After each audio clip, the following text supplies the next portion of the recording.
So we are going to address a problem today. I'm sick and tired of this, and I don't want to deal with it anymore. Whenever we sand a car, we make a mess. Look, there's dust everywhere. Where does that dust go? It goes all over that car. It goes all over that truck. It goes all over all of my other stuff, and it drives me absolutely bonkers because I have to clean. Even though I'm working on a car, when I get all done, now I have to clean my entire shop. I don't want to do that anymore. So after thinking it over and coming up with this kind of master plan, I have an idea. What we're going to be doing is turning all of this stuff into, let's say, a prep booth. Got some 6mm poly here, PVC, that's 1-inch pipe, some 90s couplers. That's a grommet set, or those are grommet sets. We have some carriage bolts, 2x4s. So we're going to take all this stuff and we're going to make a prep booth that is going to surround that car that basically hangs from the ceiling. And I'm going to use that line of screws. Those are, it's a rafter. No, wait, not that line. That line right there. It's going to land between those two. I'm going to go that direction. And then same on this side. We're going to come over here. I'm going to use that line of screws because that's a rafter. And I'm going to separate the shop from here to somewhere over there. That line right there. That line to that line. So that's going to make this bay area, I'll call this the bay, where the car is sitting, their Mustang is sitting. Actually, we're going to have to move the Mustang over in front of the door, but we're going to turn that bay area into a prep station so I don't get stuff everywhere, especially because I've got his interior out of the car and I don't want all of that to get just covered in gunk. So pretty much just going to get at it, follow along. I'll tell you guys kind of my ideas as I get cruising here. We got to see if it all works out. It may not work, but let's just get at it and see what happens. So this is how this is all going to work. These PVC pipes are going to end up becoming my track. That's going to screw up to the ceiling. The 2x4s will space it off of the little ridges here. So then with these carriage bolts, got a little jig set up. Slide a carriage bolt in here and then bend it around. Easy way I'm doing that is using a socket and extension. Slide it onto the carriage bolt and then just rotate it around. And they end up looking kind of like this. Put a little washer on it. This will be now facing down when it gets bolted to the ceiling. Slide A into B, and guess what? Now I have a sliding track that my poly can hook to. And then I will use these grommets, fold the poly over on itself on the top to give it a little more strength, maybe 2 times, 3 times, I don't know. Slam some grommets in it. I can hook it onto here then, and then this will all slide the full length from that wall all the way down and around, and then go over to that wall area, and then I will bury or kind of just push the poly sheeting up against this wall, and then I can find a way to kind of strap it up tight so it stays out of the way. But that's how we're going to do this. Got a cool little tool. I'm a big fan of DeWalt stuff, but this actually cuts this poly like nothing. It makes a mess though. Gets all over you. So it's going to be messy to start, but should work. Now, tricky part is cutting these at the right distance or the right groove all the way down.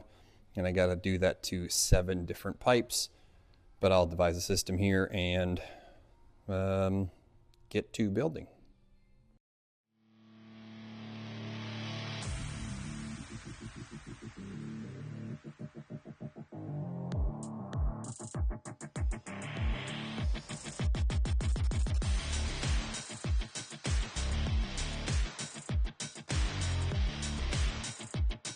Number 1 was a success.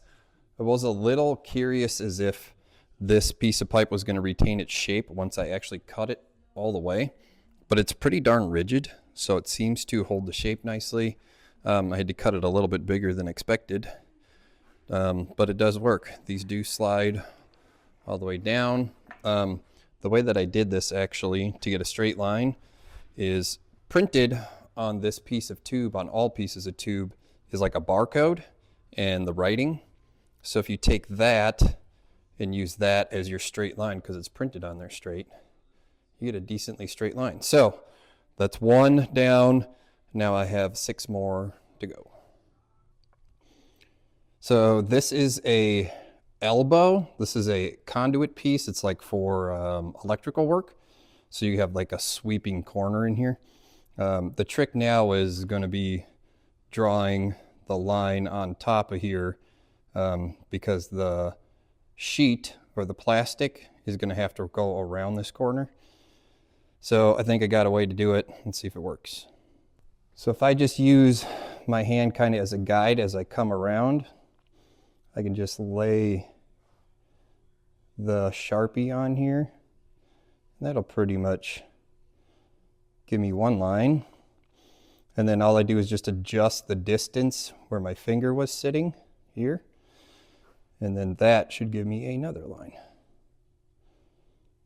think this is kind of like a construction guy's tip here. So then I've got the perfect channel. Next trick is just cutting it out. So we're going to give this a shot. Going to adjust the depth. I'm going to go real shallow because as I come around the corner, I don't want it eating in. Like as I'm coming around, I don't want it to start eating in on the back side here. So we'll just go shallow once and see what happens. And get a free hand and kind of watch the line. Okay, that was the easy part. That's straight. Now let's, you know what? Let's just get rid of the guard and freehand it.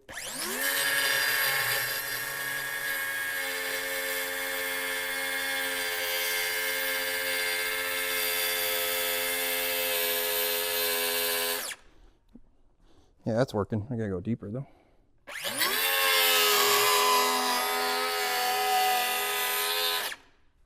Yeah, that's working.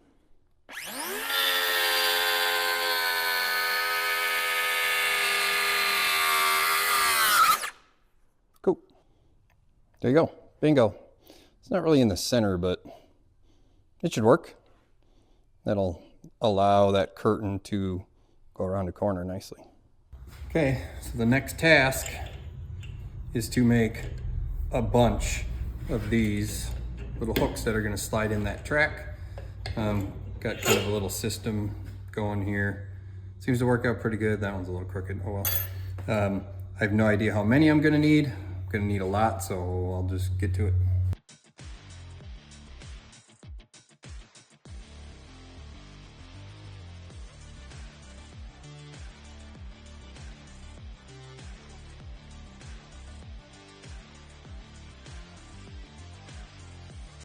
All right, so we have the tracking system done. I've got the U-bolts bent up, or J-hooks, or whatever you want to call them. We're going to move on to the plastic. So the idea here is to use a grommet kit like this, and we're going to come down to the very edge of the plastic. This is 6 mil.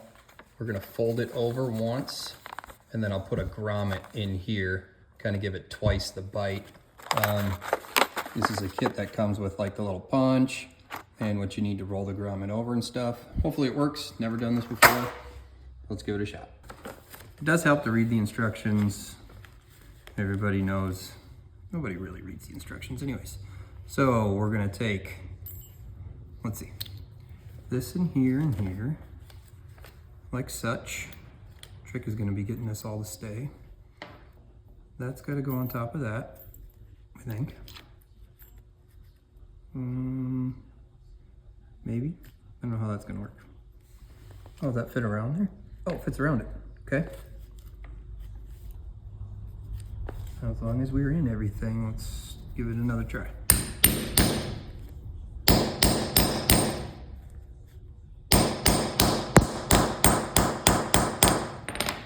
Okay, this should come out of here. There, that's better. Look at that.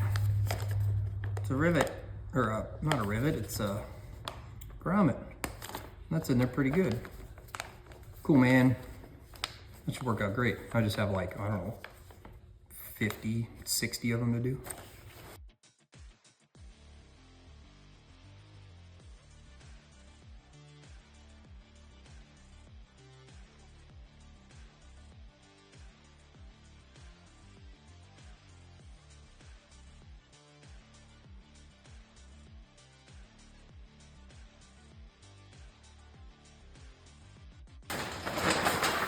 Here's hoping this works, because there's a lot of time invested into it. I don't have much money into it, believe it or not. Material cost barely came in at $200, and most of the cost was actually this sheathing. If you guys have a shorter ceiling, you can buy the 10-foot long section, and it was like half price. So this was like $100. You get a piece of plastic for probably about 50 or 60 bucks. That's what's hanging this up the rest of the way. I only did half. I'll have 2 curtains. One will come this direction, one will go wrap around the other direction. So let's get this hung up, and I'll have to make the whole other side. Now it does work. It's a little tricky, but it does work. The coupler can give you a little bit of problems, but it gets past it. Other than that, I did trim the base of it down. I left, I don't know, probably about 6-8 inches on the ground. That way I can put a 2x4 down there if I want to really help seal it off. And the top itself, there's maybe only an inch gap up there. So not much is going to get out. That way now I have an awesome prep space for me to strip a car down, do any type of sanding, grinding, really. All in all, like I said, I've got about $250 into it. Dimensions are, it's about 23 long, 15 wide, and 23 this direction. So I have this half done. I do have to do just this section here. The corners are a little tricky with that tight radius. Kind of tricky to get around there. But again, it's not like I'm going to be moving this every day. I will just be moving it when I need it. It'll stay up until I'm done using it.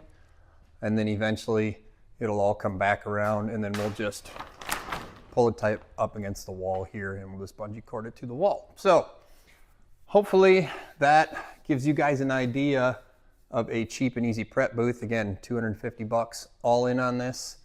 And if you guys have any comments, go ahead and drop them down below. Please like and subscribe. I've got a little more work to do, so I'm going to get this side done. We'll see you guys next time.